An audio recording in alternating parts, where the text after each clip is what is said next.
I watched my daughter-in-law set up the camera before she handed me my coffee. She thought I didn't notice, but 30 years of reading people had taught me one thing: the most dangerous lies are never told by strangers. They're told by the people sitting right across from you at the breakfast table. And the most painful truth I had yet to discover wasn't about her. It was about my own son. I noticed the camera before I noticed the coffee. It was small, barely the size of a thumb, tucked between two decorative books on the living room shelf. Its tiny lens angled just slightly downward toward the sitting area. Most people would have walked right past it. Most people hadn't spent 3 decades sitting across from individuals who were hiding something, learning to read the details that others dismissed as ordinary. I was not most people. My name is Virginia Prescott Ginny, to everyone who matters. For 31 years, I worked as a licensed clinical psychologist in Portland, Oregon, building a practice from a single rented office into something I was genuinely proud of. I retired 14 months ago, not because I had to, but because my husband Raymond had been diagnosed with a condition that required more of me than any career ever could. I gave that time willingly, gratefully, without a single regret. Raymond passed away 8 months ago on a quiet Tuesday morning in October, with his hand in mine and the Portland rain tapping softly against the bedroom window. The silence that followed was the loudest thing I had ever experienced. When my son Marcus called 3 months later and suggested I come stay with him and his wife in Seattle, I told myself it was exactly what I needed. A change of scenery, family nearby, a reason to get up in the morning that didn't involve staring at the same 4 walls that Raymond and I had shared for 26 years. Marcus was 36, a software engineer at a tech firm in downtown Seattle, steady and kind in the way he had always been since he was a boy. His wife Natalie was 32, a lifestyle content creator with a loyal following on her online platform, known for her perfectly curated posts about home wellness and what she called intentional living. I had met Natalie only a handful of times before the move. She was striking in that deliberate way, always put together, always composed, always saying exactly the right thing at exactly the right moment. The kind of woman who made graciousness look effortless. The drive up from Portland took me just under 3 hours. Marcus had offered to come get me, but I insisted on driving myself. I needed those 3 hours.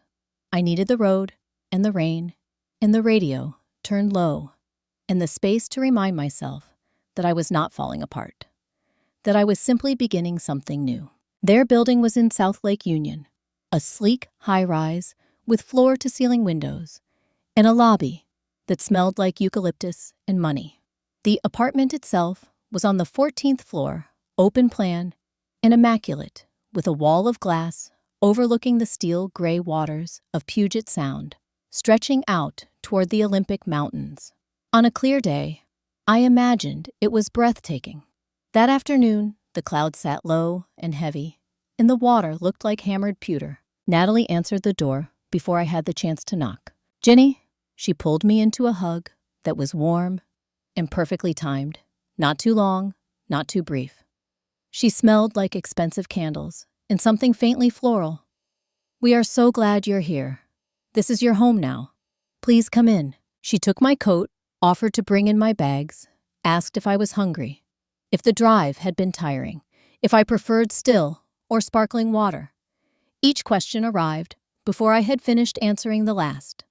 It was attentive in a way that felt less like hospitality and more like a rehearsed performance, and I might not have noticed the difference had I been any other 61-year-old woman stepping into her son's home for the first time. But I did notice, not because I was suspicious, not yet, but because I had spent the better part of my adult life being paid to notice the slight tension in someone's jaw, when they were choosing their words carefully, the way a person's eyes moved just a fraction too quickly, when something made them uncomfortable, the small gap between what a body was saying and what a mouth was telling you. Natalie's body was saying something her words were not. I couldn't name it precisely in those first few minutes.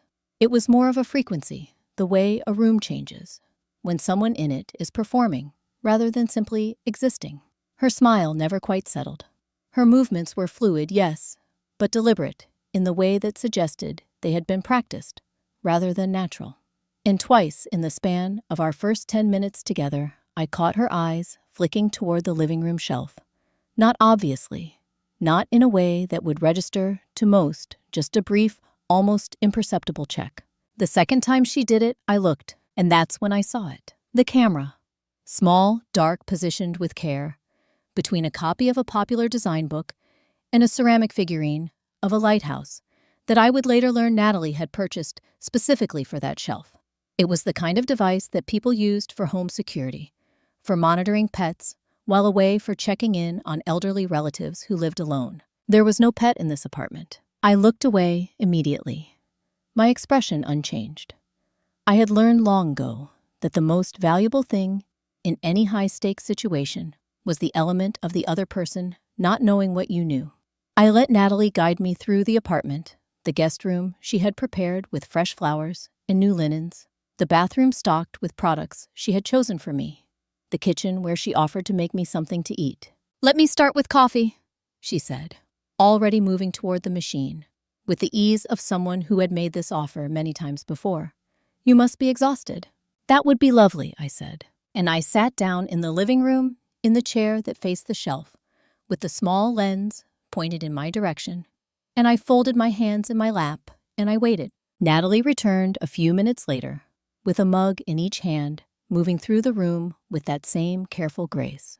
She set one mug in front of me, kept the other for herself, and settled into the chair across from mine, with a smile that was by every outward measure the picture of a devoted daughter-in-law, welcoming her husband's mother into their home. I smiled back. I wrapped both hands around the warm mug, and I smiled back at her, and I thought about the camera on that shelf, and I thought about the 31 years I had spent learning to understand what people were truly doing when they believed no one was watching. She was recording me. What she didn't know was that I had already started recording her in my mind. Every family has a story they tell the world, and a very different one they keep behind closed doors. The version Marcus and Natalie told the world was a good one. You could see it laid out across Natalie's online platform, a lifestyle channel she had built over several years into something with nearly 200,000 followers. The photographs were always perfectly lit. The captions were warm and thoughtful posts about morning routines, home organization, what it meant to live with intention. And woven throughout a recurring theme, her audience loved most family. Since my arrival, I had appeared regularly in that curated world. Always smiling, always posed just so, always accompanied by captions about the beauty of multi-generational living. I had not been consulted about any of it. My son Marcus was in many ways exactly the boy I had raised. Thoughtful when present, generous when he remembered to be, and genuinely kind in a way that had nothing to do with performance.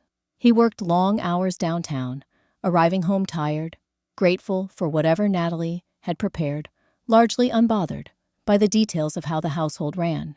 He trusted her completely, not in the way earned through years of honest reckoning, but in the softer way of someone who had never had a reason to look closely. He loved her, and that love, I was beginning to understand, made him considerably easier to manage. Because management was Natalie's particular gift. It had started within the first few days, so gradually, I might have missed it without paying close attention. She began handling my meals, not occasionally, not as a gesture of welcome, but consistently and completely. Each morning breakfast waited on the counter before I came downstairs. Each evening dinner arrived in portions she had chosen, with a glass of water she had poured. "You've worked hard your whole life," she said, one morning, sliding a plate across the counter with a smile. "Let us take care of you for once." It sounded generous. It felt like something else. When I offered to cook one evening, she appeared in the kitchen within minutes, gentle but immovable. "Please don't even think about it. You should be resting." She touched my arm lightly as she said it, the way you might touch someone you considered fragile without wanting them to know. I was not fragile, but I stepped away from the stove, the keys to my car disappeared from the entry table on my 4th day. When I mentioned it, Natalie produced them from a kitchen drawer with mild surprise, as though they had simply wandered there. "I'll drive you wherever you need to go," she said. "These Seattle streets can be tricky." I had been driving for over 40 years. I said nothing. I filed it away. My personal documents, insurance papers, medical records, financial statements. I had brought in a carefully organized folder were rearranged while I was out one afternoon. Reorganized, Natalie explained, into a system easier for everyone to access. Each action taken alone was defensible. A meal prepared out of kindness. Keys moved by accident. Documents tidied out of helpfulness. But I had not spent 30 years in clinical practice without learning that behavior reveals its true nature, not in single moments, but in the pattern of where it consistently flows. And this pattern was unmistakable. Everything I consumed came through her. Every place I went was accompanied or suggested by her. Every piece of my personal life that could be touched had been quietly repositioned. Marcus noticed none of it. Or, if he did, he had decided that noticing was less comfortable than not. I watched him, across the dinner table, most evenings, relaxed, laughing at something Natalie said, and I thought about the boy who used to climb into my lap during thunderstorms and tell me he wasn't scared, even when his hands were shaking. I had always admired the way he faced things. I was less certain now about what he had learned to look away from. It was on a Wednesday afternoon, 11 days into my stay, that I understood the camera on the shelf was not the only one. I had returned from a short walk, the first I had managed alone, after watching hesitation flicker across Natalie's face before she let me go. Stepping back into the apartment quietly, I paused at the hallway entrance. Natalie stood near this window, holding her phone at arm's length, its camera aimed toward the kitchen, toward the counter, where my half-finished glass of water sat, toward the chair where my reading glasses had been left, toward the small, ordinary evidence of my daily life arranged across the space. She didn't hear me come in. She filmed for perhaps 30 seconds, then lowered the phone with a small, satisfied expression, the kind people wear when they have gotten exactly what they came for. I stepped back into the hallway before she turned around. I waited a beat, then let my footsteps be heard as I came in a second time. "Ginny?" She looked up with that familiar smile, the phone already gone slipped into her pocket as though it had never existed. "How was your walk?" "Lovely," I said. "Just what I needed." I went to the kitchen, poured myself a fresh glass of water, and stood there a moment with my back to her. My hands were steady. My voice had been easy, but my mind was moving very quickly through everything I had just witnessed. She was filming me, not for memories, for something else entirely. I had spent 30 years diagnosing others. I never imagined the most important diagnosis of my life would be my own. It began subtly enough that I almost dismissed it. A heaviness in my limbs after breakfast, not the ordinary tiredness of a poor night's sleep, but something denser, more deliberate, like a weight settling into my bones from the inside out. A softness at the edges of my thoughts where there was usually sharpness. A delay in my responses that I could feel but couldn't quite explain. I would sit down after a meal, intending to read, and find myself an hour later with the book still open in my lap and no clear memory of the time that had passed. I told myself it was grief. Raymond had been gone less than a year, and grief does strange things to a body, disrupts sleep, dulls the senses, clouds the mind, in ways that feel almost physical. I told myself it was the adjustment, a new city, an unfamiliar home, the quiet exhaustion of rebuilding a life from the ground up. I told myself I was 61 years old, and perhaps simply more tired than I used to be. For nearly 2 weeks, I believed those explanations. What broke them was consistency. In 30 years of clinical practice, I had learned to trust one thing above almost everything else: repetition. A single troubling incident is an anomaly. 2 is a coincidence. 3 or more occurring under the same conditions and producing the same result is no longer something a trained mind can responsibly explain away. That is data.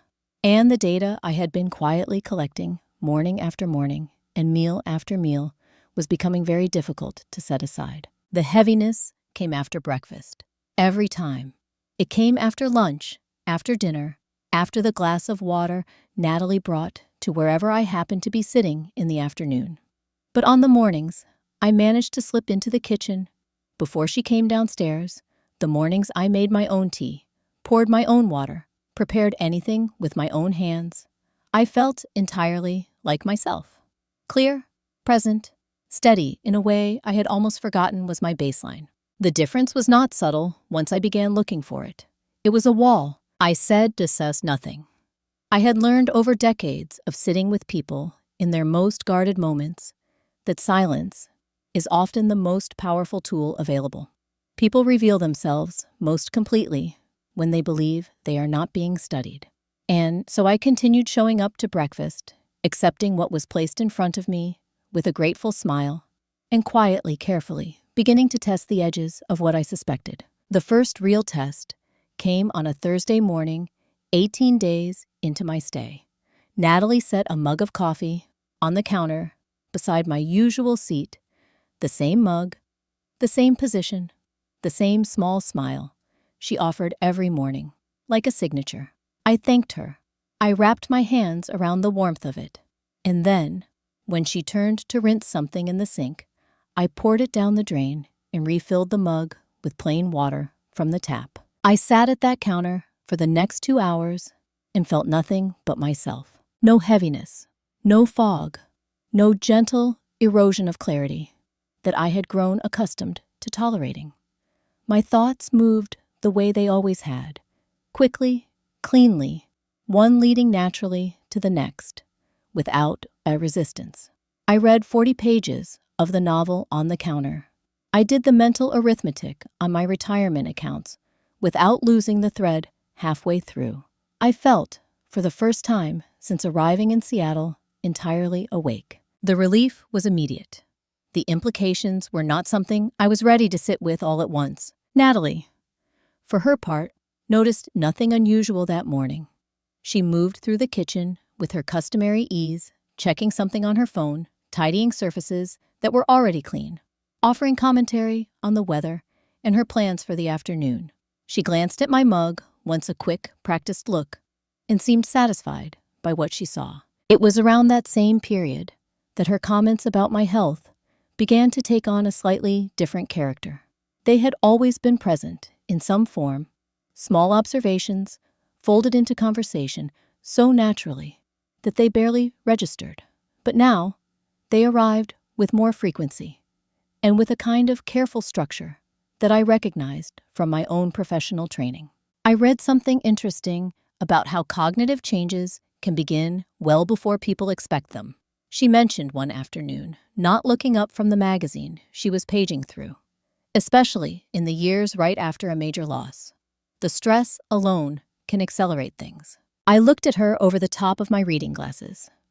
Is that so? It's nothing to be alarmed about, she said, with exactly the tone of someone who wanted you to feel mildly alarmed. Just worth being aware of, so you can get ahead of it. Another evening, while the three of us were finishing dinner, she turned to Marcus with a look of gentle concern. I've noticed your mother sometimes loses her train of thought mid-sentence, she said. Have you seen that? Marcus looked at me uncertainly. I met his eyes and smiled. Everyone does that occasionally, I said. It's called being human. Natalie nodded slowly as though humoring me. She was building something. I could see the architecture of it taking shape, brick by careful brick, in every offhand comment and sympathetic glance. I didn't yet know what the finished structure would look like, but I understood enough to know that whatever it was being built around me. I had spent 30 years teaching people not to jump to conclusions, but some patterns are impossible to ignore, and this one was screaming. The most dangerous predators don't hide in the dark. They perform in the light. I had known that intellectually for most of my adult life. I had seen it play out in therapy rooms, in courtrooms, in the careful testimonies of people who had spent years trying to explain to others why someone so charming, so well regarded, so universally liked had been capable of causing them so much harm? The answer was always the same, because charm is a performance, and performances are designed to be believed. What I had not fully appreciated until that Tuesday afternoon in late November was how completely the rules of performance had changed in the modern world, how much wider the stage had become, how many more people were now sitting in the audience. Marcus had left early for a conference downtown. Natalie had an appointment of some kind. She mentioned it at breakfast with her usual breezy efficiency, kissed Marcus on the cheek, told me she would be back by 3, and was gone before I had finished my tea. The tea I had made myself from a bag I had purchased on my one solo walk, stored in the pocket of my coat where no one would think to look. I gave it 20 minutes after she left.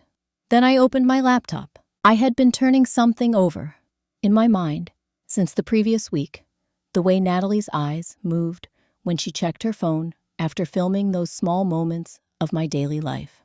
There was a particular kind of satisfaction in that expression, the satisfaction of someone uploading rather than simply saving, of someone sharing rather than collecting. I had no evidence of this. It was instinct, clinical and quiet, the same instinct that had told me for 20 years when a patient was withholding something important. I typed her name into a search and began working through the results methodically. Her main presence was immediately visible.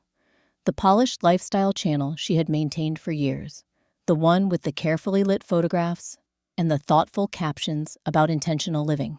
I had seen it before. I moved past it. What I was looking for was something else. Something smaller, less obvious, operating at a remove from the version of herself she presented to the world. I searched variations of her name, combinations of phrases she used frequently, the aesthetic descriptors that appeared repeatedly across her public content. It took the better part of an hour, and then I found it. The channel had no name attached to any identity I recognized.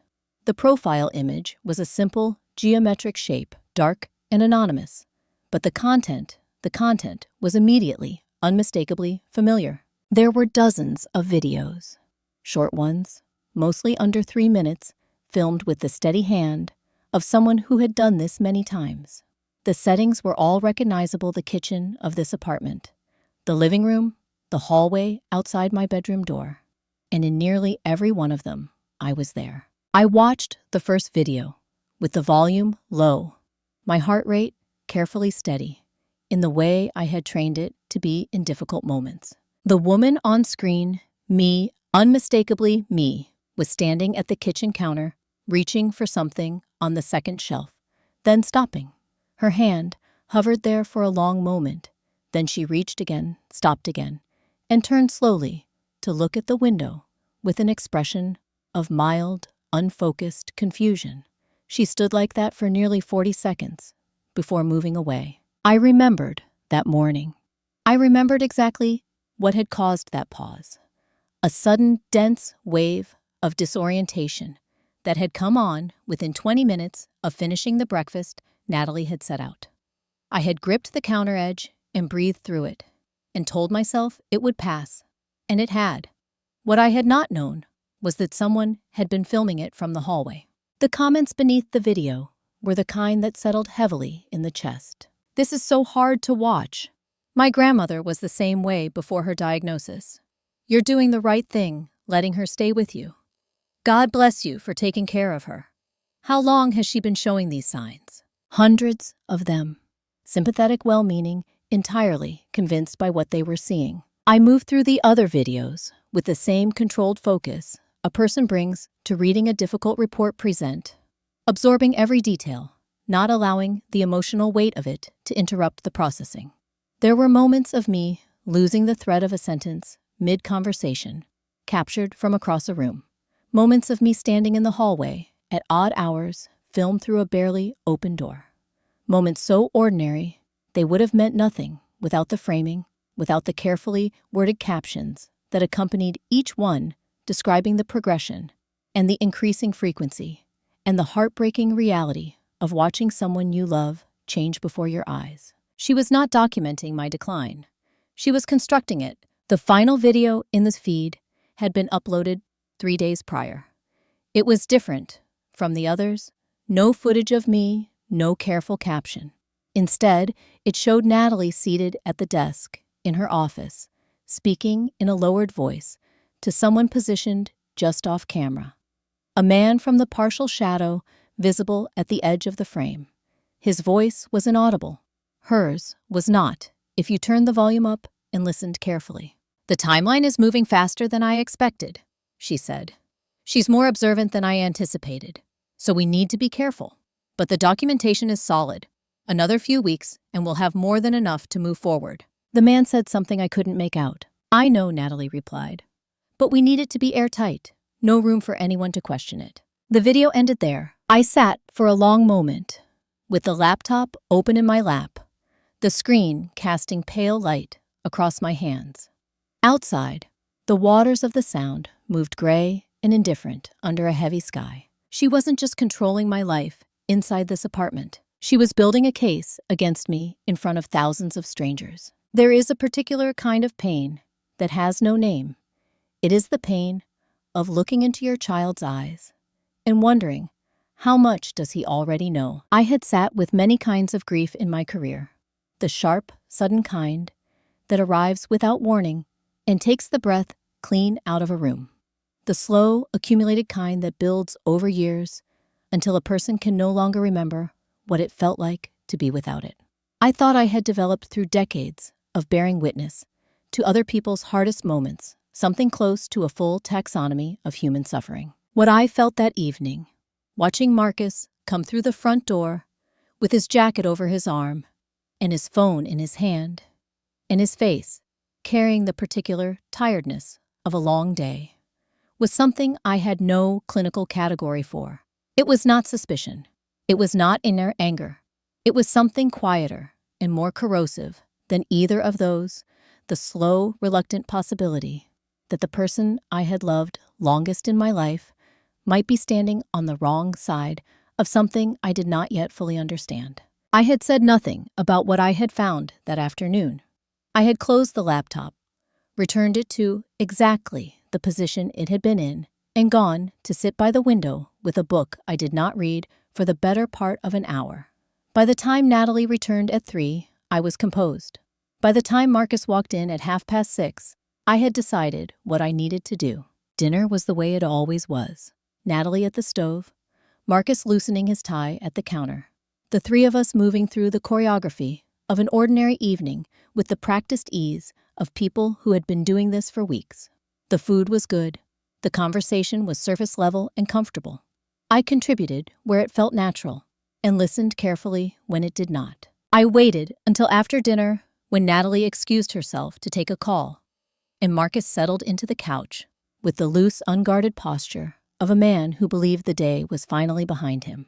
I brought 2 cups of tea from the kitchen, my own, and one I had prepared for him, and sat in the chair across from his. "Can I ask you something?" I said. He looked up from his phone with the easy smile he had been giving me since he was 4 years old. "Of course." I kept my voice gentle, unhurried, the way I had learned to keep it in the first minutes of any session, when the goal was openness rather than defense. "I've been noticing that Natalie is very involved in managing my day-to-day routine," I said. "The meals, the schedule, the way she likes to know where I am. I'm wondering if that came from a conversation the two of you had before I arrived." Something moved across his face. Quick, a tightening at the jaw, a fraction of a second, where his eyes shifted left, before returning to mine. If I had been anyone else, I would have missed it entirely. "She just wants to make sure you're comfortable," he said. The answer came slightly faster than the question warranted. Not dramatically so. Just enough. "I know that," I said. "I suppose I'm asking whether there was something specific that prompted it. Whether she mentioned a concern." He set his phone face down on the cushion beside him, a gesture I recognized from years of watching people unconsciously remove distractions when a conversation began to require more of them than they had anticipated. "Mom," he said with a tone that was warm, but carried the faint edge of someone steering away from something. "She's just being thoughtful. That's who she is." "Of course," I said. I let the silence sit for a moment. In clinical work, silence is not empty. It is pressure, applied, gently, giving the other person nowhere comfortable to go except forward. Most people, given enough of it, will fill it. Marcus did. She mentioned that you seemed a little... He paused, choosing his word carefully. Tired. Since you arrived. She just wanted to make sure you had everything you needed. Tired, I repeated. Yeah. He picked up his tea, held it without drinking. It's a big adjustment, coming here after everything with Dad. She just wants to make it easier. I looked at my son, really looked at him the way I had looked at him when he was 7 years old, and told me he hadn't broken the kitchen window. And I had known immediately, not from the words, but from the particular stillness that came over him when he was holding something he didn't want to release. He had never been a natural liar. That had always been one of the things I loved most about him. And you, I asked. Do you think I seem tired? A beat. Shorter than it should have been, longer than a simple yes. I think you've been through a lot, he said finally. I think it makes sense that things might be harder than usual. It was a careful answer, a managed answer, the kind of answer a person gives when the honest one feels too complicated to say out loud. I nodded slowly and picked up my tea. You're probably right, I said, and I let it go. Not because I believed him, but because pushing further in that moment would have told him more about what I knew than I was ready to reveal. The goal of that conversation had never been confession. It had been information, and I had what I came for. A few minutes later, Natalie returned from her call, and the three of us sat together in the warm light of the living room like any ordinary family at the end of any ordinary day. Marcus refilled his tea. Natalie asked about the conference. I turned a page in my book, and I thought about what I had seen in my son's face when I asked my questions, the quickness of his answers, the careful selection of his words, the way his eyes had moved before he could stop them. I had read thousands of patients in my career, and the look on my son's face right then, I had seen it before. It was the look of someone who already knew the answer, but was praying no one would ask the question. I spent my career giving people tools to heal. Now, I was using those same tools to survive. The shift had happened quietly, somewhere between closing the laptop on Tuesday afternoon and lying awake in the dark on Wednesday night, listening to the apartment settle around me. I had moved without fully deciding to, from the posture of a guest who was concerned about her circumstances, to something older and more deliberate, the posture of someone who understood that the situation required a response, and that the response needed to be correct the first time. In the work I had done for 3 decades, I had learned that the most common mistake people make when they realize they are in danger is acting too quickly. The impulse is understandable. When something threatens you, every instinct pushes toward immediate action. Confront it, name it, force it into the open. But immediate action, without sufficient grounding, gives the other party time to adjust.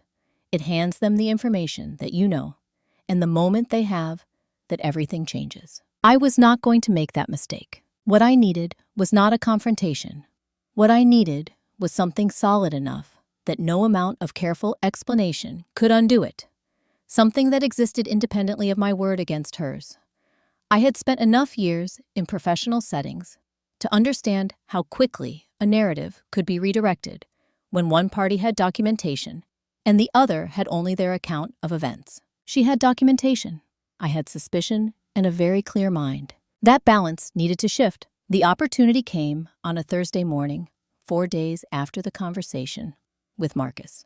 Natalie mentioned over breakfast that she had an appointment on the other side of the city, something to do with a collaboration she was developing with another content creator. She would be gone most of the morning. Marcus was already at work. The apartment would be mine. I waited 30 minutes after she left. Then I put on my coat, picked up my bag, and walked out the front door. The air outside was cold and carrying the particular sharp clarity that Seattle mornings have in late autumn, the kind that fills the lungs and reminds you that you are, regardless of everything, still here. I had not been outside alone since the brief walk more than a week ago, the one that had confirmed what I suspected about the filming. The freedom of an unaccompanied sidewalk felt in a way I hadn't anticipated, like something close to relief. I took the bus, 2 neighborhoods, over to a stretch of shops I had noted from the car during one of Natalie's supervised errands. There was a small electronics store between a dry cleaner and a coffee shop, the kind of place that sells phone accessories and cables, and as I had hoped, a modest selection of personal audio equipment. The young man behind the counter was helpful without being intrusive. I told him I was a writer, working on a project that required capturing natural conversation. He showed me 3 options. I chose the smallest one, a slim, unobtrusive device that could sit in a jacket pocket or rest on a bookshelf without drawing attention. I paid in cash. Afterward, I walked the 4 blocks to the waterfront and found a bench at the edge of Myrtle Edwards Park, facing the Sound. The water was the color of pewter that morning, flat and wide, under a pale sky, the far shore of the Olympic Peninsula, visible as a dark line on the horizon. I sat there for a long time, my hands around a coffee I had bought for myself from the shop on the corner, and I thought carefully about what came next. The device in my bag was one piece, but a recording of ordinary conversation, without context, without corroboration, would not be sufficient on its own. What I needed was a structure, a deliberate approach that created multiple layers of evidence, each one reinforcing the others. The recording, documentation of the physical effects I had been experiencing, verification from someone qualified to assess what had been finding its way into my food and drink, and something that connected Natalie's actions to a clear and demonstrable intention. 4 layers, none of them quick, all of them necessary. I thought about the man in the video, the one whose voice I hadn't been able to make out, whose face had remained just out of frame. Whatever arrangement existed between them, it was structured enough that Natalie had referenced a timeline, a plan, a standard of evidence she needed to meet. That meant she was operating with some degree of external support, which meant there were likely additional parties who could, under the right circumstances, be traced. I filed that thought away for later. What mattered now was the immediate plan. Continue presenting as unaware. Accept the meals, the managed schedule, the careful attentiveness, and use the access that compliance provided to begin collecting what I needed. Let her believe the mornings were working, that the fog she was counting on was doing its job, that the woman sitting across from her at the breakfast table every day was exactly as confused and manageable as she needed her to be. It was not a comfortable posture to hold, but comfort had stopped being the priority some time ago. When I returned to the apartment just before noon, Natalie was already back, moving through the kitchen with her usual efficiency. She looked up when I came in, and something in her expression, just a fraction of a second, registered something that was not quite surprise and not quite displeasure, but lived in the space between the two. "You went out," she said. The observation was light conversational, but it was an observation. "Just needed some air," I told her. "It's beautiful out there today." She smiled. "It really is," she said. "Next time just let me know. I'd love to come with you." "Of course," I said. I hung up my coat, my bag still over my shoulder, the small device tucked safely inside it. I went to the kitchen, poured myself a glass of water, and stood at the counter looking out at the gray expanse of the Sound. I had my tools. I had my plan. Now, I needed one thing: patience. And patience, after 30 years in clinical practice, was something I had in abundance. 7 days. That was all I had left. I didn't know that when I woke up that Friday morning. I knew it by noon. The previous 3 days had moved with the careful, deliberate rhythm I had set for myself, presenting as unaware, accepting what was offered, observing without reacting, letting the small recording device do its quiet work from the inside pocket of my cardigan, while Natalie moved through the apartment with her usual composed efficiency. I had been building, slowly, methodically, the way you build anything that needs to last. What I had not accounted for was the possibility that she was further along than I realized. Natalie left that Friday morning for what she described as a workout class, dressed in the kind of athletic wear that suggested she had somewhere specific to be, rather than somewhere she particularly wanted to go. Marcus had been at the office since 7. The apartment was mine for at least 2 hours, possibly 3. I had been in her office before, briefly, carefully. On the afternoon, I had found the recording device on the shelf and begun to understand the broader shape of what was happening. I had not gone through her desk. I had told myself I was waiting for the right moment, that rushing would risk leaving some trace that would alert her. The truth, if I am honest with myself, was that I had not been ready for what I might find. That morning I was ready. Her office was a small room, off the hallway, kept closed, but never locked, the kind of boundary that relies on social convention rather than physical security. The room was meticulously organized in a way that reflected her broader approach to everything: surfaces clear, objects positioned with intention. Nothing left to chance. A desktop computer closed and dark. A filing cabinet against the far wall. A printer on a low shelf. And on the desk, positioned slightly to the left of center, a laptop she had left behind. I sat down at the desk and opened it. The screen came to life without a password prompt. She had set it to stay logged in the casual security habit of someone who lived alone with people she believed posed no threat. I went directly to her email, not because I expected to find something immediately, but because correspondence leaves trails that even careful people forget to clean up entirely. I found it in the third folder I checked. The exchange had begun 6 weeks earlier, before I had even arrived in Seattle. The other party was identified only by a professional title and a clinic name I did not recognize, but the content of the messages was unambiguous. They were discussing a timeline. They were discussing a specific set of behavioral observations that would need to be documented prior to the appointment. They were discussing in the carefully neutral language of people who understood that written records persist the parameters of what a formal cognitive assessment would need to demonstrate in order to support a particular outcome. The appointment was scheduled for 1 week from that day. I read the exchange twice, slowly, fully, without allowing the weight of it to interrupt my comprehension. The professional involved had received something described as a consulting arrangement, a financial relationship with Natalie that predated any involvement with me by several months. The assessment had not been scheduled because of a genuine concern about my well-being. It had been scheduled because the documentation Natalie had been building, the videos, the observed incidents, the carefully planted comments made in front of Marcus, had reached a threshold she considered sufficient. She had decided she was ready to move forward. I closed the email and sat quietly for a moment, my hands flat on the desk. Outside the window, a container ship moved slowly across the upper stretch of the Sound, enormous and unhurried, indifferent to everything on shore. 7 days. The filing cabinet was unlocked.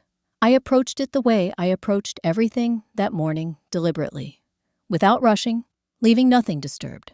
The top drawer contained administrative paperwork, receipts, printed confirmations of various accounts and subscriptions. Ordinary. The second drawer was where the relevant materials were kept. There were several documents organized into a folder with a tab that had been labeled in Natalie's precise handwriting. I lifted them out carefully and began reading. The first was a draft of a legal instrument that would transfer decision-making authority for medical matters, financial matters, and residential arrangements from me to another party in the event that I was assessed as lacking the capacity to manage my own affairs. The language was formal and complete. It had not yet been signed. My name appeared in it 7 times.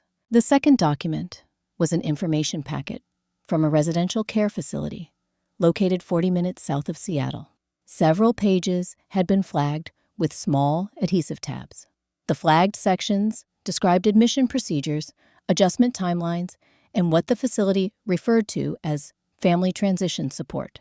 The third document was a single page, a consent form, authorizing the cognitive assessment scheduled for the following week, authorizing it on my behalf in the event that I declined or was deemed unable to consent for myself. It had already been signed. I stood very still for a moment, looking at the signature at the bottom of that page. I knew that signature. I had watched it develop from the uncertain, oversized letters of a 7-year-old learning to write his name to the confident, economical mark of an adult man. My son's signature. Clean, deliberate, certain. He hadn't been manipulated into signing this. He had chosen to. The hardest thing I have ever done was not fighting my daughter-in-law. It was sitting across from my son and asking him to tell me the truth. I had spent the afternoon, after leaving Natalie's office, the way I spent most difficult afternoons in my working years, moving through ordinary tasks with deliberate focus, letting the hands stay busy while the mind worked through what it needed to work through. I made tea. I read without retaining much. I sat by the window and watched the light change over the water until the sky went the deep, bruised blue of early evening. Natalie left at 7 for what she described as dinner with a colleague. Marcus was home by 6:30, later than usual, carrying the particular quiet of a man who had been thinking hard about something on the drive home. I noticed it the moment he came through the door, the way he set his bag down, more carefully than necessary, the way he stood in the kitchen for a moment, too long, before opening the refrigerator. I waited until we had eaten, until the dishes were cleared and the apartment had settled into its evening stillness, and there was nothing left between us but the space across the living room and whatever we were both choosing not to say. "Marcus," I said, "sit down, please." He looked at me. Something in my tone, the same tone I had used for 3 decades, when a session was about to move into territory that mattered, must have reached him, because he sat without the usual deflection, without reaching for his phone or suggesting he was tired or offering to make more tea. He sat, and he looked at me the way he used to look at me when he was a boy, and had done something he was not proud of, with the particular combination of dread and relief that comes when you understand that what you have been carrying is finally about to be set down. "I know about the form," I said. "The one you signed." The color in his face shifted. Not dramatically. Marcus had never been a person whose emotions announced themselves loudly. But I had known his face for 36 years, and I watched what moved through it in that moment with the full attention of both a mother and a professional. First the recognition, then something that looked very much like shame. "Mom," he started. "Let me finish," I said quietly. "I'm not asking you to defend yourself. I'm asking you to talk to me. Just talk to me honestly. That's all." He was quiet for a long moment. His hands rested on his knees, and he looked down at them, the way people look at things when they are trying to decide how much of the truth they can afford to tell. "She said it was a precaution," he said finally, "that it didn't mean anything would happen. Just that if something did, if things got worse, we'd be prepared." "If things got worse," I repeated. He looked up. "You have seemed different, Mom, since you arrived. I know you don't think so, but there were moments. Things you'd forget, conversations you'd lose track of." Natalie pointed them out to me, and He stopped. "I saw them too. Or I thought I did. Or she helped you see them," I said. He didn't answer immediately. And in that silence, I understood something I had been reluctant to fully accept, that my son was not a villain in this story. He was something more complicated, and in many ways more painful than that. He was a man who had been frightened, and who had allowed his fear to make his decisions for him. "When did it start?" I asked. "When did she first begin talking to you about this?" He exhaled slowly. "Before you came," he said. "A few weeks before. She said she'd been reading about what can happen to people after they lose a spouse, how the grief can sometimes accelerate things. She showed me articles, studies." He shook his head slightly. "She was very thorough." "She usually is," I said. "I didn't think she was wrong," he said. "That's the thing, Mom. I didn't think she was doing anything wrong. I thought she was being proactive. I thought she was looking out for you." He paused. "For us." And the form, another silence, longer this time. "She said it was just paperwork, that it protected everyone, that having it in place meant we wouldn't have to scramble if there was ever a real crisis." He looked at me with an expression I had not seen on his face since he was very young, open, unguarded, and frightened, in the way that has nothing to do with immediate danger and everything to do with the slow realization of what you have done. "I didn't read it carefully enough," he said. "I should have. I know that." "Why didn't you?" The question sat between us. He didn't rush to answer it, and I didn't rush him. I had learned long ago that the most important answers are the ones a person arrives at themselves. "Because I didn't want to," he said finally. "Because if I read it carefully, I'd have had to ask questions. And if I asked questions, I'd have had to—" He stopped, pressed his lips together. "She would have been upset, and I didn't want to deal with that."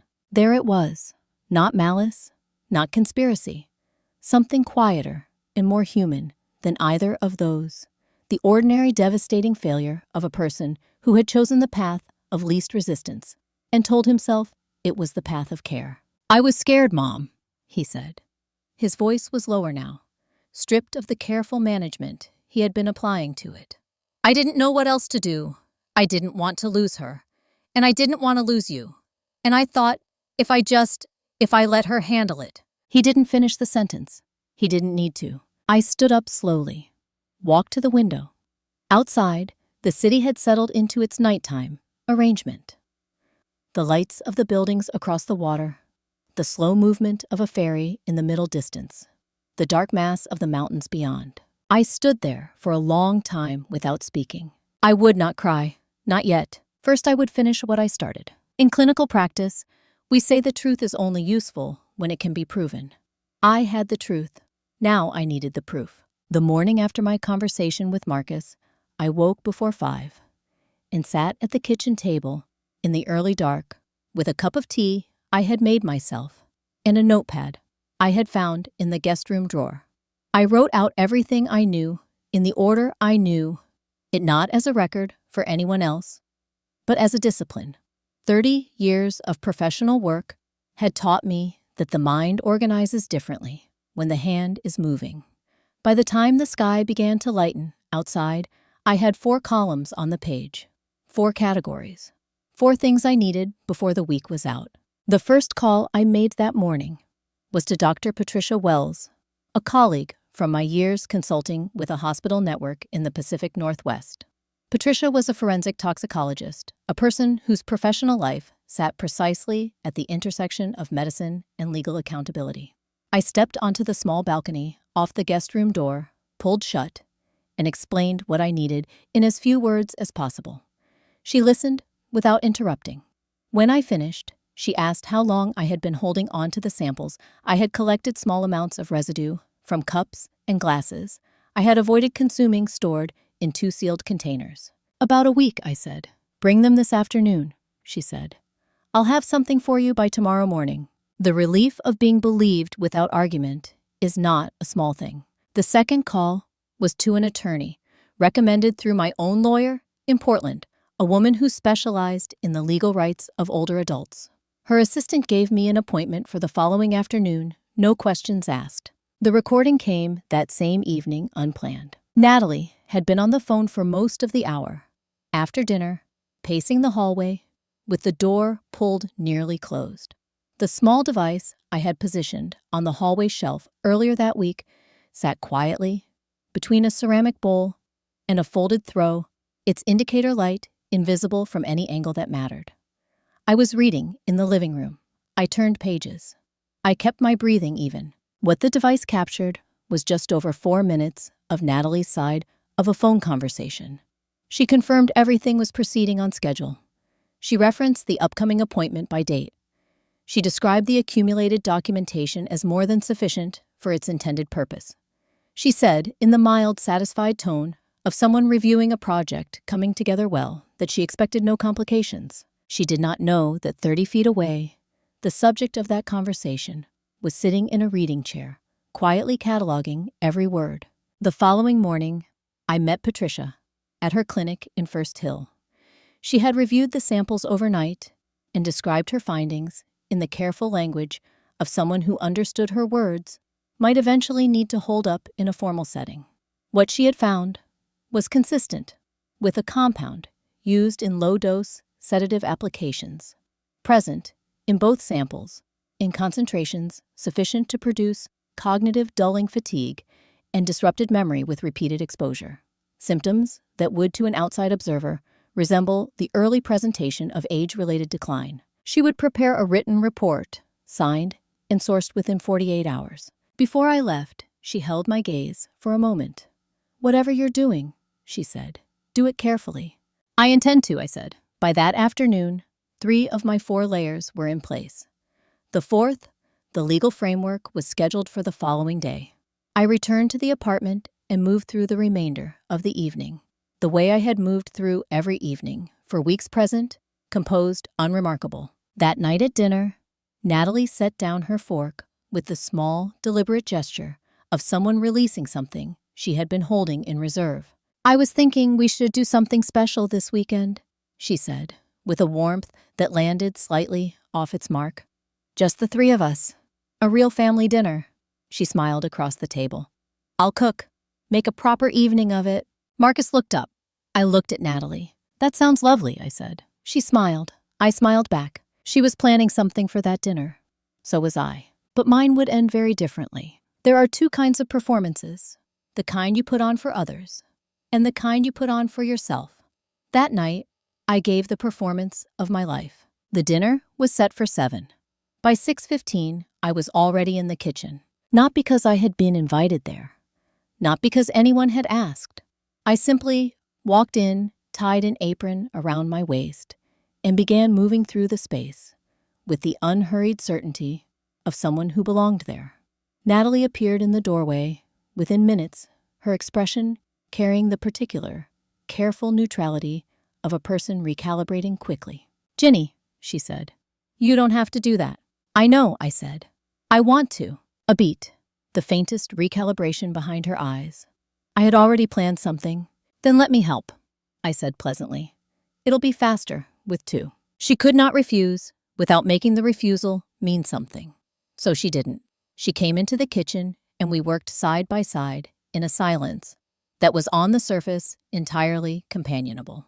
I was aware of her awareness of me, the way she tracked my movements, without appearing to the way she positioned herself between me and the items she had already prepared. I let her. I was not there for the food. Marcus arrived home at 6:50, loosened his tie at the door, the way he always did, and stopped for just a moment when he saw me at the stove. Something moved through his expression, surprise, and beneath it, something more tentative, more watchful, the residue of the conversation we had not finished 2 nights before. I gave him a small smile. He returned it carefully and went to wash his hands. We sat down at 7. The table was the same table it had always been. The same white plates, the same low centerpiece.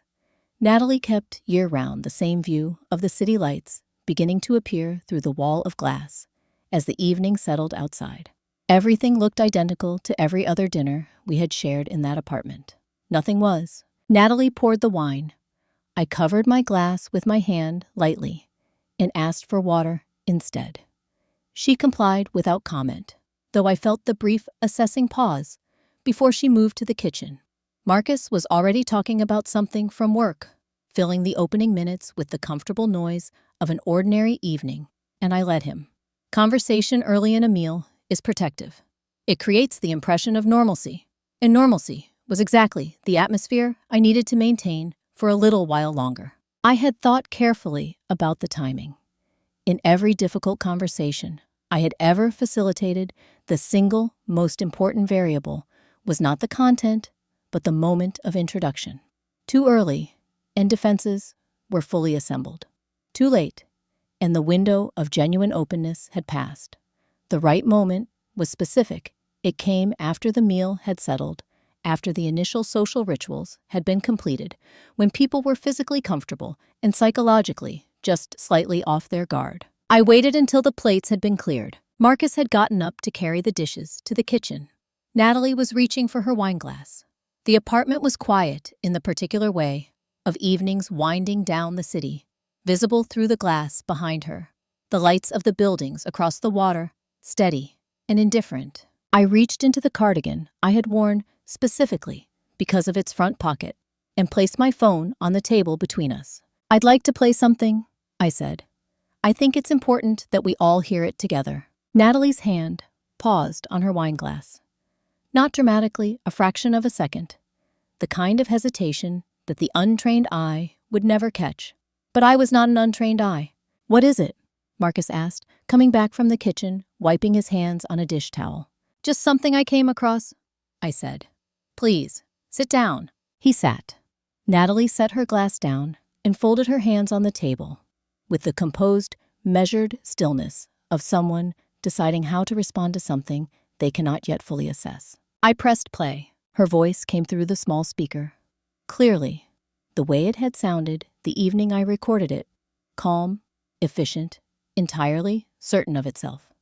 Confirming the timeline, referencing the appointment, describing the documentation as sufficient, expressing confidence that there would be no complications. The table was very quiet. Marcus was looking at the phone, then at Natalie, then back at the phone. His expression moved through several things quickly. Confusion first, then the beginning of a recognition he was visibly resisting. "That's," he started. "Yes," I said. Natalie had not moved. Her face was still composed, still carefully arranged, though something at the edges of it had tightened in a way I recognized from the expressions of people who are working very hard to maintain a position that is beginning to cost them real effort. "There's something else," I said. I opened the browser on my phone and turned the screen toward them both. The anonymous channel, the grid of thumbnails, each one a small, familiar frame, the kitchen, the hallway, the living room, me in each of them, moving through moments I had not known were being preserved. Marcus leaned forward slowly. He looked at the screen for a long time without speaking. Then he looked at his wife. Natalie's composure held, almost. A single thing gave way, the set of her jaw, just slightly. A tightening that she could not fully suppress. It lasted less than a second before she brought it back under control. But it was there, and all three of us knew it. For the first time since I had walked into that apartment 6 weeks ago, the expression on her face was not the one she had chosen to put there. Marcus stood up slowly, his chair scraping back against the floor. His hands were not quite steady. He was looking at Natalie the way a person looks at something familiar that has just revealed itself to be something else entirely. Not with anger, yet not with the full force of understanding, but with the particular suspended expression of someone whose mind is working very hard to reconcile two versions of the same reality. Natalie moved first. That was characteristic of her. She had never been the kind of person who waited for a situation to define itself around her. She leaned back slightly in her chair and let a small, measured breath leave her body, and when she spoke, her voice was exactly what it had always been: controlled, reasonable, the voice of someone who had been here before or had imagined being here often enough that she had prepared for it. "This isn't what you think," she said. "Then tell me what it is," Marcus said. She turned to him with an expression I recognized immediately, the precise calibration of concern and patience that she deployed whenever she needed him, to feel that she was the steady one, the one who understood things more clearly. "She's taken things out of context," she said. "The channel was never meant to be harmful. I was documenting because I was worried, because I could see things the two of you couldn't." "What things?" I asked. She looked at me. The composure was still there, but it had changed in quality, thinner now, the way ice looks when the temperature has been rising for hours. "Your decline," she said. "I was keeping a record because someone needed to, because you weren't going to do it yourself." And Marcus was too close to see it clearly. "I see," I said. I reached into the folder I had kept on the chair beside me throughout the meal and placed the third item on the table, the printed email exchange, the correspondence between Natalie and the professional, whose assessment had been scheduled for 3 days from now, the financial arrangement outlined in the third message, the discussion of what the evaluation would need to demonstrate. Natalie looked at it. Something shifted behind her eyes. "That's a private communication," she said. "It is," I agreed. "It's also a documented arrangement between you and a medical professional that was structured around a predetermined outcome. That has a name, legally speaking. Marcus picked up the pages. He read slowly, the way he had read the documents. I showed him in the living room, with the careful attention of someone who was no longer allowing themselves the comfort of skimming. His jaw tightened as he moved through the second page. "Natalie," he said. His voice had changed. The uncertainty was gone from it. What had replaced it was quieter and considerably more serious. "What is this?" "It's not what she's implying," Natalie said quickly. "I found someone who could give an objective assessment. That's responsible. That's what you do when someone you love is showing signs that concern you." "And the financial arrangement?" I asked. A pause. Brief, but real. "That's standard," she said. "Consulting fees for a cognitive assessment of a family member," I said. "Arranged before the family member arrived, with documented discussion of what the findings should support." I held her gaze. "That is not standard." I placed the fourth item on the table. Dr. Patricia Wells's report was 4 pages, single-spaced, signed at the bottom of each one. It described, in the precise and unambiguous language of forensic medical documentation, the compounds identified in the samples I had provided. It described their effects at the concentrations present. It described, in a section headed Clinical Interpretation, the specific symptoms those concentrations would reliably produce with repeated exposure over several weeks, and the degree to which those symptoms would, to an uninformed observer, resemble early-stage cognitive deterioration. The room was very quiet as Marcus read it. Natalie did not reach for the report. She sat very still, and I watched something happen behind her face that I had not seen before, not in 6 weeks of careful observation, not in any of the moments where her control had flickered and recovered. This was different. This was the particular internal reckoning of someone whose constructed reality is meeting the actual one and finding no ground between them. When she spoke again, the voice was not quite the same. "You don't understand what I was trying to do," she said. "Then explain it," Marcus said. He was standing now, the report in his hand, and his voice had reached the register it only reached when something had gotten past every layer of his considerable capacity for measured response. "I was protecting us," she said. "Both of us. You have no idea what it costs to manage." She stopped, recalibrated. She was going to become a problem. You couldn't see it because you didn't want to. Someone had to think ahead. Someone had to make sure that when things got worse, we were in a position to what?" Marcus said. She looked at him. Then she looked at me, and something in her finally gave way. "You were never supposed to figure it out." Her voice had shed its last layer of management. What was underneath was something rawer and less careful. The voice of someone who had stopped performing and had not yet found what came after. "You're 61 years old." She said it the way you say something you have thought many times, but never intended to speak aloud. "You were supposed to just disappear quietly." The words landed in the room and stayed there. Marcus set the report down on the table. He looked at his wife, at this woman he had trusted, completely defended, consistently chosen again and again, when the choosing had cost him something, and the expression on his face was not anger, not grief, not the complicated mixture of both that I might have expected. It was the face of someone looking at a stranger. After the storm, there is always a moment of terrible clarity. Natalie stood from her chair without a word. There was no dramatic exit, no raised voice, no final declaration, no last attempt to reframe what had just happened into something more manageable.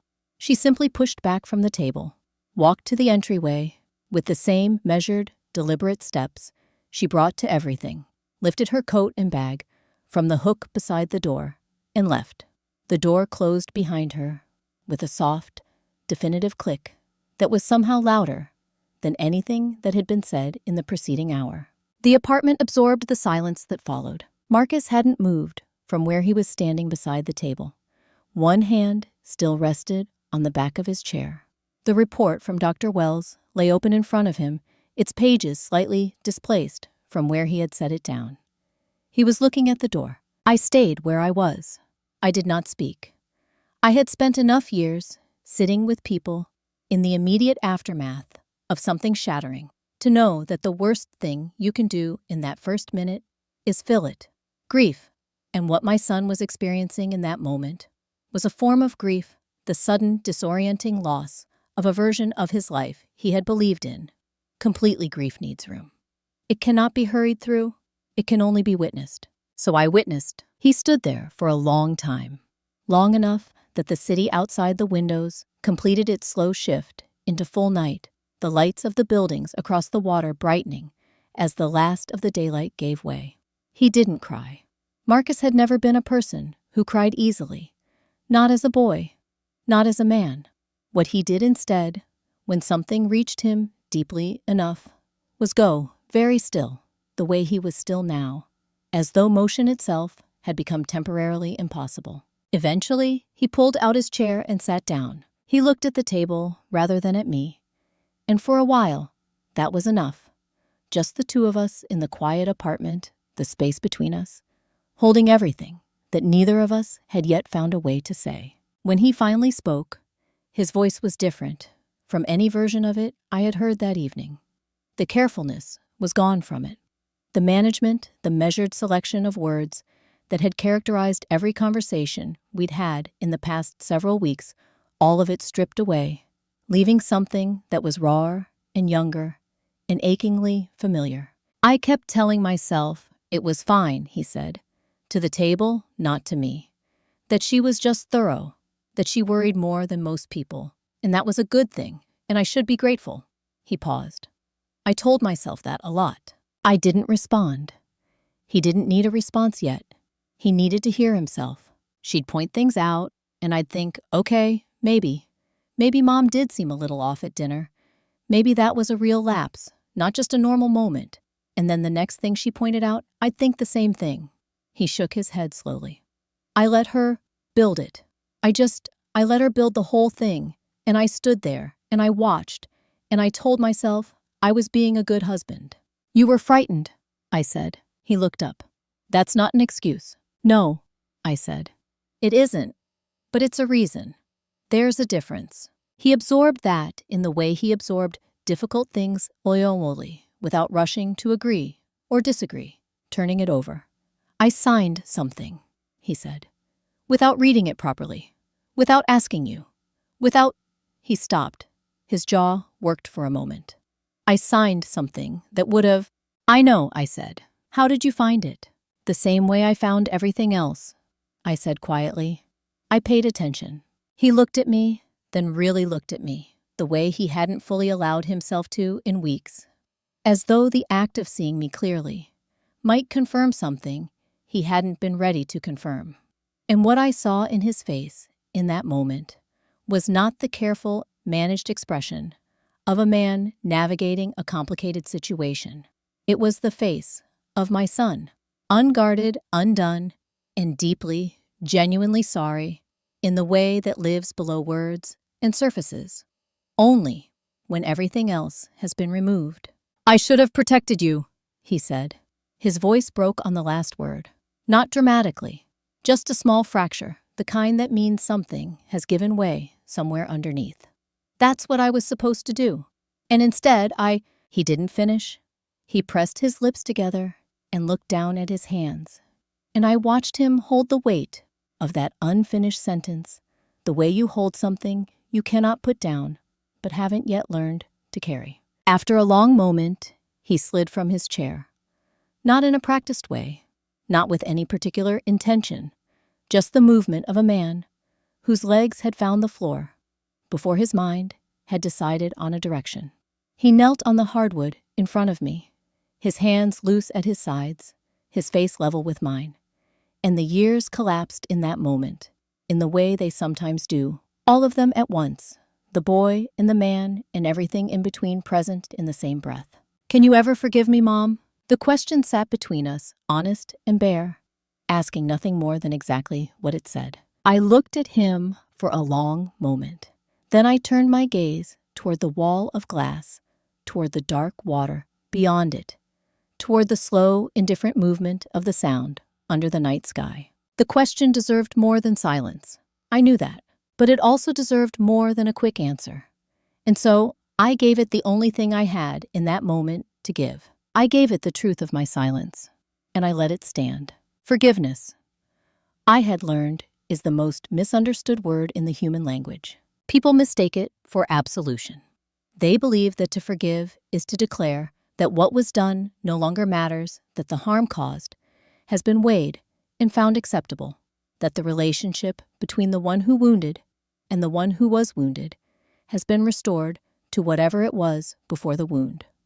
They treat it as a verdict, something you deliver when you have determined that the other person has earned it. I had spent 30 years watching people withhold forgiveness on those grounds, waiting for the apology to be sufficient, waiting for the explanation to be complete, waiting for the person who had hurt them to become, through some transformation they could not quite define, worthy of being released from the weight of what they had done. Most of them waited a very long time.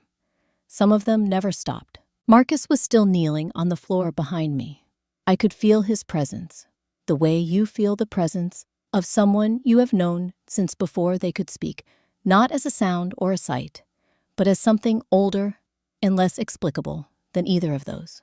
My son, 36 years old, and kneeling on a hardwood floor, asking a question I had not yet answered. I thought about the first time I had understood what it cost to raise a child alone. He had been 4 years old, and it was February, and I had been working a double shift that ran into the early morning.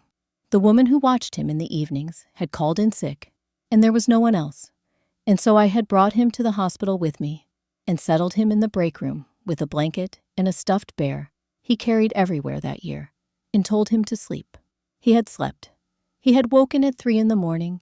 and wandered the corridor looking for me, and been found by one of the night nurses who had brought him to the ward where I was working, his bear tucked under his arm, his hair still flattened from the pillow, entirely unbothered by the hour or the surroundings as long as I was in the room. That was the boy I had raised, the one who needed only to know I was somewhere nearby. I thought about the years that followed, the school mornings I had managed alone, the parent-teacher evenings I had attended still.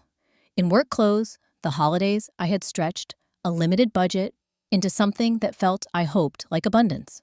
I had not resented any of it. I want to be honest about that.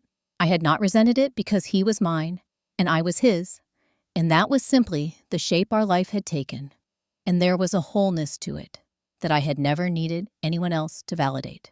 But I had sacrificed things, real things, years of my own comfort, my own rest, my own uninterrupted becoming.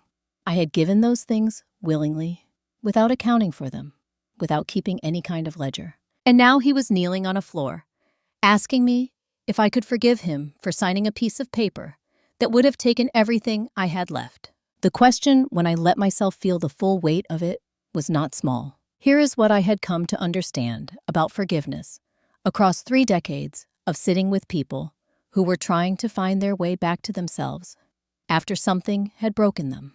It is not a gift you give to the person who hurt you. It is a decision you make about your own life, about what you are willing to carry forward and what you are willing to set down. The person who receives it may not deserve it. That is, in a sense, beside the point. The person who grants it is not saying that what happened was acceptable. They are saying that they refuse to be defined by it. They are saying, I am more than this wound. My life is larger than this moment. I choose to continue. Marcus had not been malicious. I had known that from the beginning, even when the knowing was painful. He had been weak in the particular way that love can make people weak. It had narrowed his vision until Natalie was the primary thing in his field of sight, and everything else, including me, had blurred at the edges. That was a failure. A real one with real consequences that I had lived in my own body. But it was a human failure, the kind that comes not from cruelty, but from the ordinary, devastating tendency we all have to see what is comfortable and avoid what is not. I could not trust him the way I had trusted him before. I want to be clear about that, because I think it matters. Forgiveness and trust are not the same territory.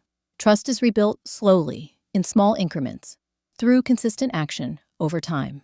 It cannot be declared back into existence. It has to be earned in the particular currency of showing up again and again until the record of the present begins to outweigh the weight of the past. That would take time. More time than one conversation one evening, one question asked on a hardwood floor. But forgiveness, the decision to put down the weight of what he had done, not for his sake, but for my own, that I could choose right now. Not because he deserved it, not because the harm hadn't been real, but because I had not survived 6 weeks of careful, deliberate diminishment in order to spend the rest of my life carrying the bitterness of it. Because Raymond used to say in the quiet way, he said the things that mattered most, that the heaviest things we carry are the ones we pick up voluntarily. I had carried enough. I turned from the window. Marcus was still there, still kneeling, still waiting, with the patience of someone who understood that this was not a moment he could rush or manage or talk his way through.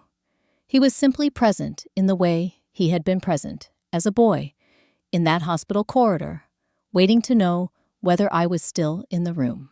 I looked at him for a long moment. Then I nodded, once slowly, with the full weight of everything it meant and everything it did not mean. Not because he deserved it, but because I refused to let what they had done define the rest of my life. The morning after the hardest night of my life felt surprisingly ordinary.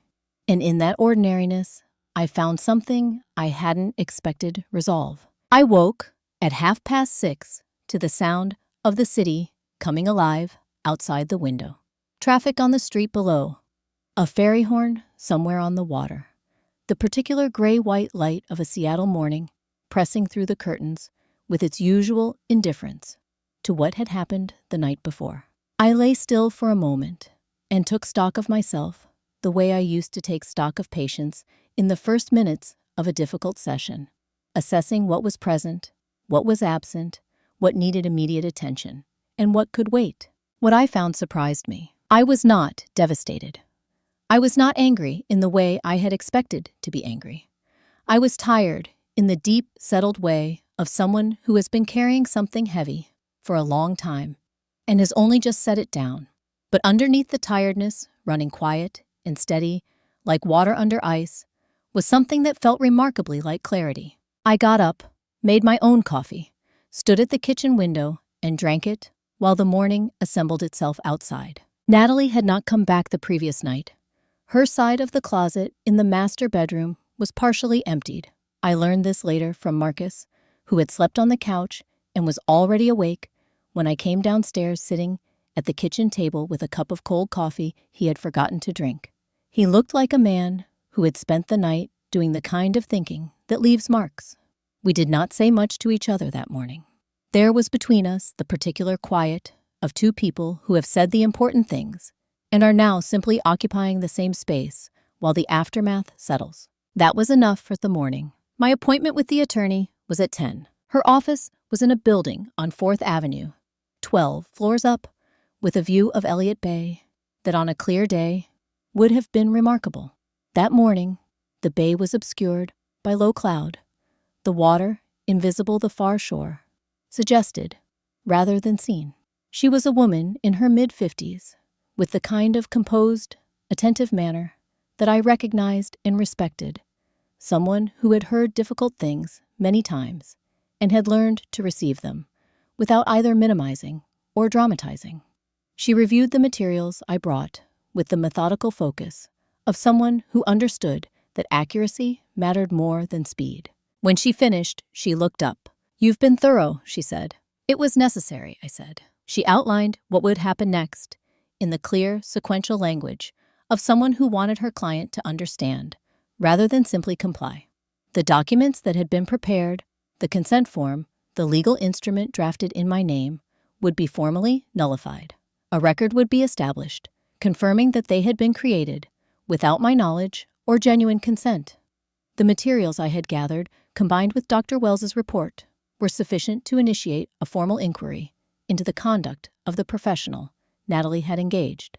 That process would move through the relevant channels at its own pace, but it would move. As for Natalie herself, the attorney chose her words carefully. Here, the way lawyers do when the territory is serious.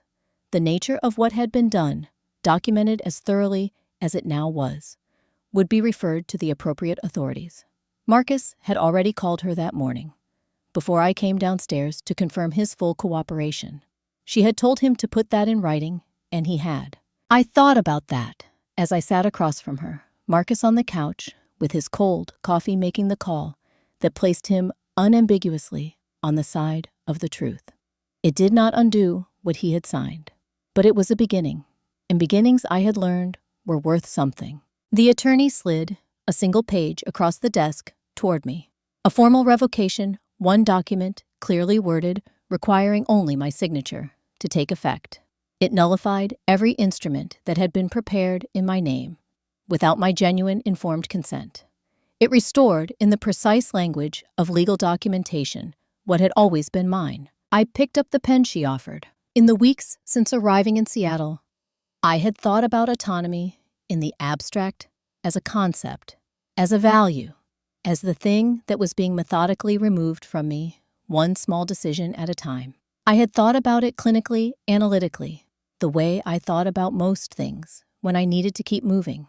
I had not allowed myself to think about what it would feel like to have it back. The pen moved across the page. My signature, the same one I had written on diplomas and leases and hospital intake forms, and 30 years of professional correspondence, appeared at the bottom of the document in the same unhurried, unambiguous lines it had always had. I set the pen down. The attorney made a note on her own copy, said something about processing timelines that I heard but did not need to retain.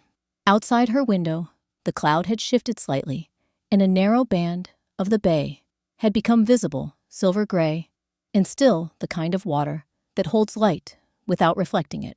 I looked at my signature on that page for a long moment. For the first time in months, that signature felt like mine again. My new apartment was smaller, simpler. Nothing like the polished perfection I had been living in. It was exactly what I needed.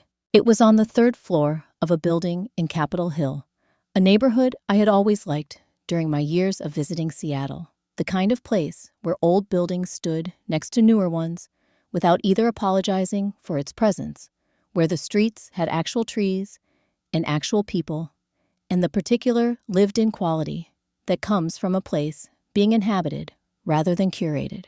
The apartment had 2 bedrooms, a kitchen with a window that faced east, and a small living room where the afternoon light came in at an angle that made even ordinary things look considered. I moved in on a Thursday, 3 weeks after the night of the dinner. Marcus had offered to help.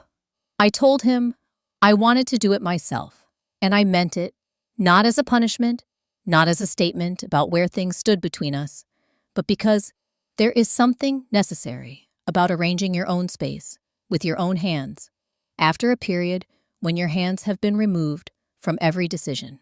I needed to know where each thing was because I had put it there. I needed the rooms to reflect choices I had made without consulting anyone. It took most of the day. By late afternoon, the boxes were unpacked, the books were on the shelves in the order I preferred, the kitchen was organized according to a logic that was entirely mine. I stood in the middle of the living room as the light shifted toward evening and looked at the space around me, imperfect, modest, entirely unimpressive by any standard Natalie would have recognized, and felt something so uncomplicated and so long absent that it took me a moment to name it. At home, the first morning in the new apartment, I woke before the alarm I had not set. The room was unfamiliar in the particular pleasant way of a place that is yours, but not yet fully known. The ceiling at a different height, the light coming from a different direction, the sounds of the building settling around me like a conversation I was only beginning to learn. I lay still for a few minutes, simply present in the newness of it. Then I got up and made coffee. I want to be precise about this, because it mattered more than it should have. I filled the kettle myself. I measured the grounds myself. I stood at the kitchen window while the water heated and looked out at the rooftops of Capitol Hill, coming into focus in the early light, and I held the handle of my own mug and poured my own coffee and sat down at my own table. No one had prepared it for me. No one had watched to see whether I drank it. No one was waiting for a response that would tell them the plan was working. I drank it slowly, in the quiet of a morning that belonged entirely to me. I had been sitting there for perhaps an hour when I heard the knock at the door. Marcus stood in the hallway with his jacket collar turned up against the November chill, holding a cardboard box with the careful, two-handed grip of someone carrying something breakable. He looked tired in the way he had looked most mornings since everything had happened, a tiredness that had nothing to do with sleep and everything to do with the ongoing work of reckoning with what he had allowed and what it had cost. But there was something else in his expression, too, something quieter and more tentative. He was trying in the way that people try when words have run out and only presence remains. "I found something," he said, "when I was going through the storage unit last weekend." He held the box out slightly. "I thought you should have it." "Oh." I stepped back to let him in. He set the box on the kitchen table and opened the flaps carefully. Inside, wrapped in a square of old cloth, I recognized immediately a piece of a flannel shirt Raymond had worn so often it had softened to something closer to fabric than clothing was a watch. I knew it before I unwrapped it. Raymond had worn that watch every day for the last 20 years of his life. A simple thing, not expensive, not remarkable by any external measure, with a worn leather strap and a face that had a small scratch across the glass from a camping trip we had taken the summer Marcus turned 12. He had dropped it on a rock coming down a trail, and we had all laughed about it, and he had worn the scratch afterward like a small, private record of a good day. I held it in both hands, the way you hold something that carries more weight than its physical form accounts for. Marcus was quiet beside me. He had learned in these recent weeks a new kind of quiet, less the quiet of avoidance, and more the quiet of someone who has stopped trying to manage what he cannot manage, and has settled instead into simply being there. It was a better quiet.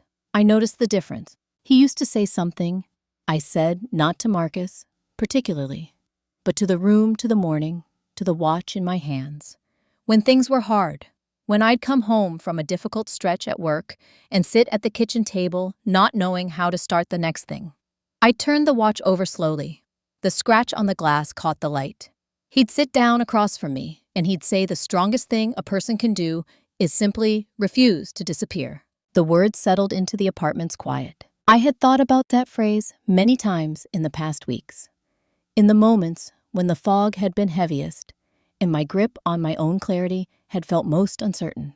In the evenings when I had sat across from Natalie's careful, managed smile and felt the slow, deliberate effort to make me smaller than I was. I had thought about Raymond saying it in his unhurried way over a kitchen table, as if it were the most obvious thing in the world. I understood it differently now. I set the watch on the windowsill, where the morning light could reach it, beside my coffee cup, in my own kitchen, in my own apartment on a morning that was mine. And for the first time, since Raymond had gone, since the October morning that had left me so profoundly alone, that alone had become almost a physical weight, I smiled. Not because everything was resolved, not because what had happened had stopped mattering, but because I was here in a place I had chosen, holding something that reminded me of who I had always been. And I did not feel alone. Some endings are not endings at all. They are the first sentence of a story you didn't know you were ready to tell. It was February when I finally allowed myself to look back. Not before then. Not because I was avoiding it, but because looking back requires a certain distance, and distance requires time. And for the first several months after leaving that apartment on the 14th floor, I had been too occupied with the immediate work of rebuilding to spend much energy on reflection. There had been practical things to attend to, legal processes that moved at their own unhurried pace, a relationship with my son that required the particular kind of patient, unglamorous attention that real repair always demands, and the daily accumulating work of simply living in a space that was mine, of waking each morning into a life that I was constructing, rather than one that was being constructed around me. By February, the distance had arrived, and with it, the capacity to look. The legal proceedings moved with the thoroughness that Dr. Wells's documentation and the recordings had made possible. I will not detail every step of that process. It was slow in the way that formal processes are always slow, and there were moments when its pace tested whatever remained of my patience. But it moved. The professional Natalie had engaged to conduct the assessment, lost his license to practice following an inquiry that established with considerable precision the nature of his arrangement with her. The other matters were referred to the appropriate channels and pursued with the seriousness they warranted. Natalie herself retained a lawyer and said very little publicly, which I had expected. Whatever she had imagined would happen if her plan succeeded, she had clearly not spent much time imagining what would happen if it failed. She had the look in the one brief interaction I observed through legal proceedings of someone whose entire understanding of a situation had been built around a single outcome and who had no architecture prepared for any other. I did not feel satisfaction about this. I want to be honest about that. What I felt was something closer to the quiet, complicated acknowledgement that comes when a difficult thing has reached its necessary conclusion. Not relief, exactly. Not triumph, but the particular settling of a weight that has been carried a long way and has finally been set down in the right place. Marcus and I rebuilt slowly. That is the only honest way to describe it. There was no single conversation that restored what had been broken, no moment of catharsis that reset the clock. What there was, instead, was the steady, unspectacular accumulation of small things. A phone call on a Tuesday evening, about nothing in particular. A Sunday morning, when he drove to Capitol Hill, and we walked the neighborhood together in the cold, without needing to talk about any of it. A afternoon, when something made us both laugh at the same moment, and I saw his face relax in a way it hadn't in a long time. Trust does not announce its return. It simply begins to be present again, cautiously at first, then, with increasing steadiness like light, returning after a long winter. I noticed it in increments. A morning when I answered his call without the small internal preparation I had been carrying into every interaction with him. A conversation in which I told him something about my day and realized midway through that I was not monitoring his response for signs of management or deflection. I was simply talking to my son.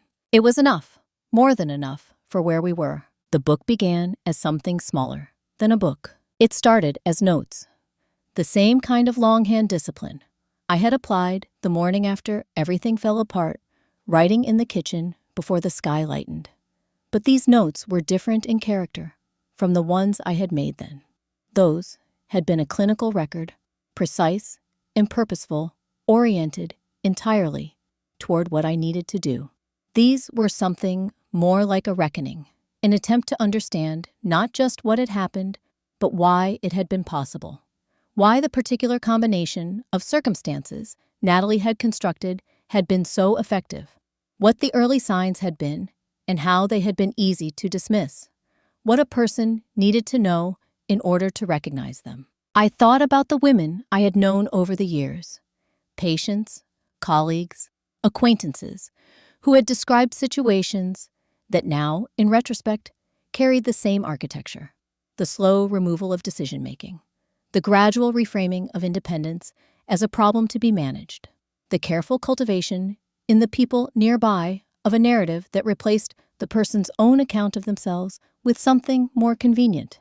I had not always known what I was hearing when I heard those stories. I understood them differently now. The notes became chapters. The chapters became something I began to think of, tentatively, and then, with increasing confidence, as something worth completing.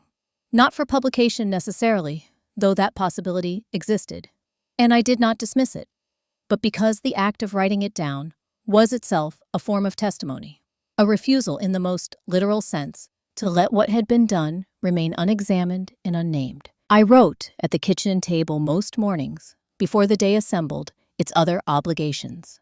The east-facing window brought in the early light, and the watch Raymond had worn for 20 years sat on the sill beside my coffee cup, its scratched face catching whatever was available. I wrote about the camera on the shelf, and the coffee that made me forget things, and the documents in the filing cabinet with my name on them 7 times. I wrote about what it felt like to watch a pattern reveal itself when you had been trained to see patterns.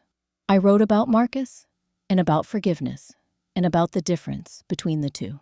I wrote about what it means to be told, in the careful, indirect language of someone who wants the outcome without the accountability that your time is over, that the space you occupy would be better used by someone else, that the most considerate thing you could do would be to step quietly aside and stop requiring so much of the world around you.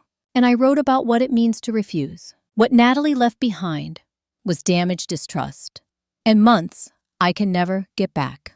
But what she also left behind without meaning to, without understanding that this was the other side of what she had set in motion, was clarity.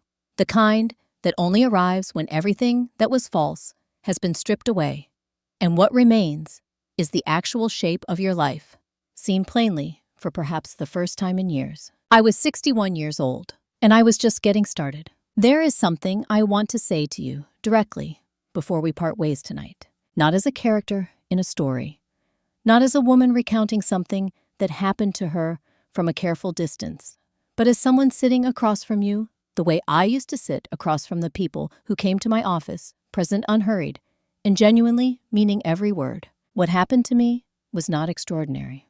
I wish I could tell you it was.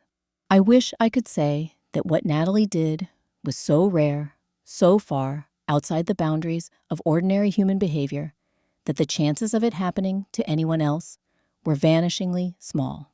But I spent 3 decades in clinical practice, and I know better. The particular shape of what she constructed, the slow removal of autonomy, the careful reframing of independence as a problem, the quiet, systematic effort to replace a person's own account of themselves with something more convenient. I have seen versions of it more times than I can count. It happens in families. It happens between people who share a last name and a dinner table and a history that makes the warning signs harder to see. It happens to people who are smart, capable, and experienced in the ways of the world. It happens most often to people who want very much to believe that the ones they love are acting in good faith. So the first thing I want to say is this: trust yourself. Not blindly, not without examination, but trust the quiet voice that says something is wrong before you have the evidence to prove it. Trust the pattern your body registers before your mind has caught up. Trust the moment when the kindness offered to you feels in some way you cannot yet articulate like something other than kindness. You have been reading people your entire life. You know more than you think you know. The second thing I want to say is about dignity. Not the kind that comes from what others think of you, or from the roles you have filled, or from the accomplishments that can be listed and measured. The kind that lives underneath all of that. The simple, unassailable fact of your own personhood. Your right to make decisions about your own life. Your right to occupy space without apologizing for it. Your right to be seen clearly, not through the lens of what someone else needs you to be. That dignity does not diminish with age. It does not become negotiable because you are older, or because you have experienced loss, or because someone in your life has decided, for reasons of their own, that it would be more convenient if you required a little less of the world around you. God does not create people to disappear quietly. He does not design a life of experience and wisdom and hard-won understanding so that it can be folded away when it becomes inconvenient to someone else. And if you have ever been made to feel that your best years are behind you, that your voice carries less weight than it once did, that the most gracious thing you could do would be to step aside. I want you to hear this clearly. That is a lie, and you do not have to believe it. God placed in each of us something that cannot be managed away or documented into submission or slowly, carefully diminished. A core that remains, a self that persists. And when everything false has been stripped away, as it was stripped away for me in the most difficult months of my life, what is left is not less than what was there before. It is more, because you know now what you are made of. You have seen what you can withstand, and you understand with the kind of certainty that only comes from having been tested, that you are still here. God has not finished with you yet. Neither have I. So the last thing I want to say is simple. Your life, no matter your age, still belongs to you. Trust what you feel. Trust what you see. And never, never let anyone convince you to disappear quietly. If this story touched your heart, I would truly love to hear from you. Every comment, every word you leave behind reminds me that the things we carry in silence are lighter when we carry them together. Share your thoughts below. Tell me what this brought up for you. Tell me if you have ever felt something like what I described and what you did about it. And tell me, where are you watching from tonight?